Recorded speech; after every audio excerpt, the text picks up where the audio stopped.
And what's likely to be front and center of traders' minds, we're joined by Diana Avigdor, Portfolio Manager and Head of Trading at Barometer Capital. Diana, great to see you again. I'm very curious what the talk is like on the floor this morning because we have so many big stories. We have Italy moving into the frame. We have China in terms of inflation. We have the debt ceiling in the U.S., but we also have earnings. What's the talk like? So lots of moving parts and everything is macro related with the exception of course, earnings are starting today with Alcoa. So what has changed in the last, say, 6 to 8 weeks? We've been down, we've been up, we've had a huge rally in the last 2 weeks. As far as I'm concerned, in terms of the European debt crisis, nothing has really changed, but the market feels like it's firmly in the hands of traders because the volumes are low. There's no real direction change. I mean, there's no real positioning change, but every day it's a new story. Risk appetite very much on, from risk appetite very much off. In terms of the China number over the weekend, CPI was very high, so 3-year high, and it was expected to be high because when they raised rates last time, which was a bit of surprise for traders, we kind of talked about the fact that it was probably because inflation and the CPI, coming up CPI number was going to be so high. So we're waiting for GDP out of China at the end of this week, and we want to see confirmation of growth. Otherwise, a slowing growth with a higher CPI would be really bad. Diana, how are volumes this year versus last year? How would you interpret what we're seeing today? Volumes have been really light, and we've been studying, first of all, seasonality comes into play. This is a seasonally weak period in terms of volumes, summertime. But there's been another thing that's been going on. Citigroup back in March did a reverse split 10-for-1, and it came into effect in May.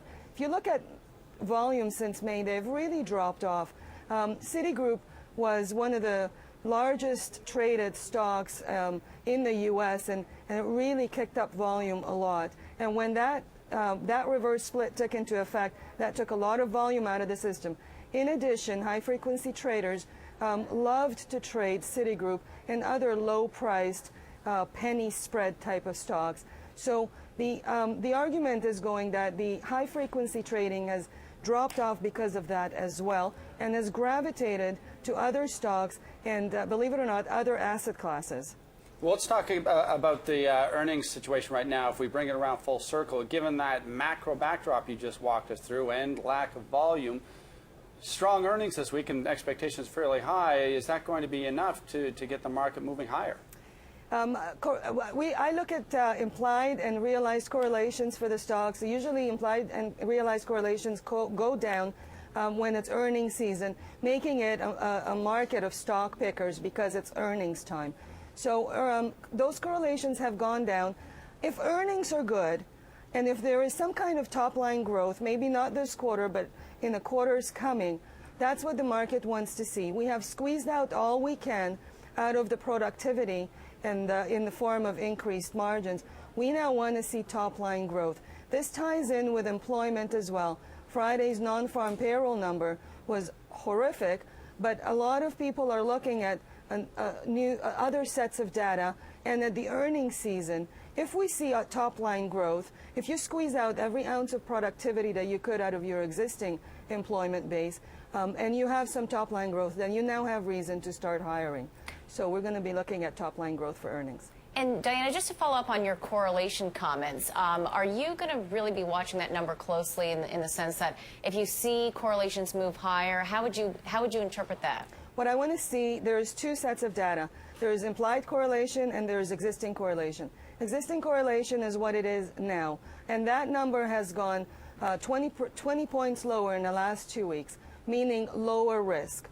But the implied correlation, that's a forward-looking number, has been slow to decline, mainly because of the macro reasons. I'd like to see that implied correlation come down as well, because that's what is built into our expectations. So we're trading on the future. Okay, let's talk about sectors and what the talk's like on the floor right now. A lot of traders we've been speaking to in recent days, a lot of investors have been taking another look at the cyclicals, another look at energy. Are you beginning to see a little bit more flow in terms of attention towards that particular sector? Energy and gold have been a trader favorite in the last 2 weeks because they have underperformed so much. Gold's price has rallied. We're above 1550 again after what looked like it was going to break down and didn't. But the stocks have had a slower time catching up. Stocks tend and should lead before the commodity, but that hasn't been the case. So traders and people with stakes in it, longer-term stakes, would like to try and pick lower prices, try and pick bottoms to see whether it's going to catch up. So far, the spread between the commodity and the stocks has been narrowing. Gold has been rallying on the macro risk. We'll see if gold stocks will follow. The cost component of gold companies, that being oil, has gone down this quarter, but has recently rallied back up. So there was some argument that their costs are going to be okay, and with the price up, that this would be a good investment. But with oil back above 90, we'll see. And Dana, what else are traders focused on right now this week? Well, we're going to be focused on earnings. JP Morgan's coming out on Thursday. That's the first biggest bank, I think Thursday or Friday, if I'm not mistaken. We're going to be really looking closely at retail sales on Wednesday. We had a fabulous same-store sales number, was categorized as excellent last week. Generally, there is a good correlation between that and retail sales. With the non-farm payroll being so disappointing on Friday, we want to see confirmation that perhaps this was a one-off number. So we're going to be looking at the retail numbers. There's going to be CPI on Friday and the China data on the GDP, of course, at the end over the weekend, over the upcoming next weekend.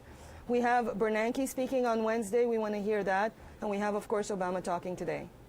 All right, full week ahead, Diana. Full day ahead as well. Great to talk to you. Thanks for your time, Diana. Thank you. That's Diana Avigdor, Portfolio Manager and Head of Trading at Barometer Capital Management.